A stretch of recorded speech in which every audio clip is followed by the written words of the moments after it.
Stories are something wondrous. Some are educational, full of knowledge and insight. Others are full of fantasy, like a young child's mind. And still others are versatile, alive even. For a blink of an eye, they breathe life into words, before they burn out as fireworks of memories, like shooting stars on a balmy summer night. This is one such story. It is the story of Nora and Jasper. Like every summer, Nora and Jasper spent their school vacations on their grandparents' farm, way up north outside the city. Their parents were busy working through the whole summer, but Grandma Sophie and Grandpa Albert were a lot more fun, and definitely more easygoing anyway. It was the most beautiful time of the year, when the sweet smell of apple pie filled the warm country air. Around the old farmhouse there was plenty of space to explore. A huge garden stretched into the outskirts of a gigantic forest, the only place that was strictly forbidden for Nora and Jasper. There was much more than just the forest, though, so it wasn't a big deal. Jasper adored the nights around the campfire. It was the place where the many stories of their grandparents came to life, when the glowing sparks danced towards the sky. Nowhere in the world did the stars shine so brightly, Jasper thought. The old farmhouse was full of mystery too. Nora and Jasper loved to play hide-and-seek in the winding passageways. Even after all these years, they were still discovering new, wonderful places. But there was one place they liked in particular, the attic. Rays of sunlight fell through the half-round window into this room full of treasures. Massive wooden chests filled to the brim with old clothes let them slip into every roll they could think of. Over the years, Nora and Jasper had gathered and crafted a respectable collection of costumes, props, and, of course, an eager audience of all kinds of cuddly toys. A summer full of freedom, creativity, apple pie, and funny pranks. Those were the most beautiful days, and the world seemed perfect, until Nora vanished. They have been searching for her for days now.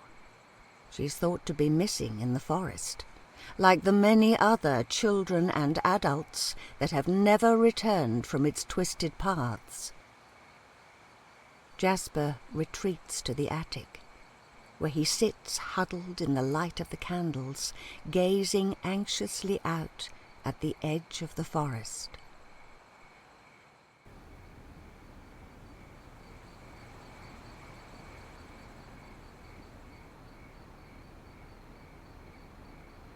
Nora had built a castle out of blankets and pillows in the corner of the attic.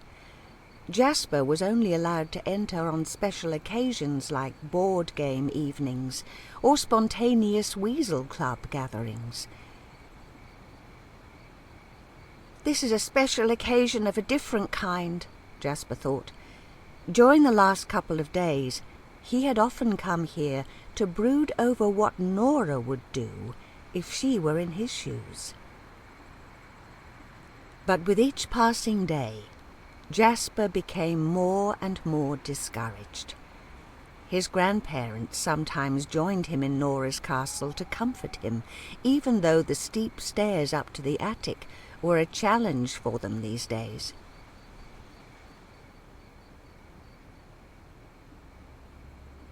The adults from the village search for Nora day and night, but no matter how much time has passed, Nora is still missing. Jasper hears Grandma Sophie shouting in the distance. She is the most dedicated of all the searchers. "Nora, if you're lost, just follow the smell of the pie, Nora."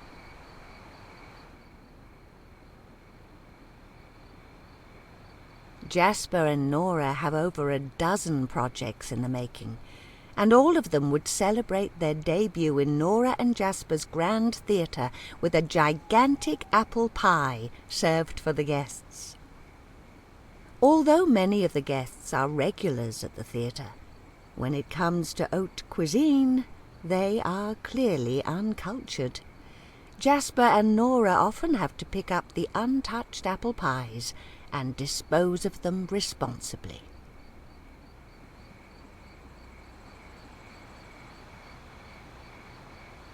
The next play will have to be postponed.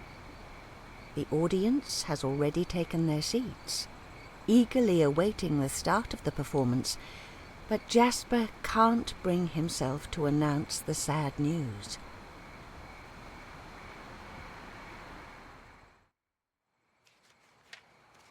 The stars are glistening like the tears in Jasper's tired eyes, when suddenly a shooting star draws its tail across the sky.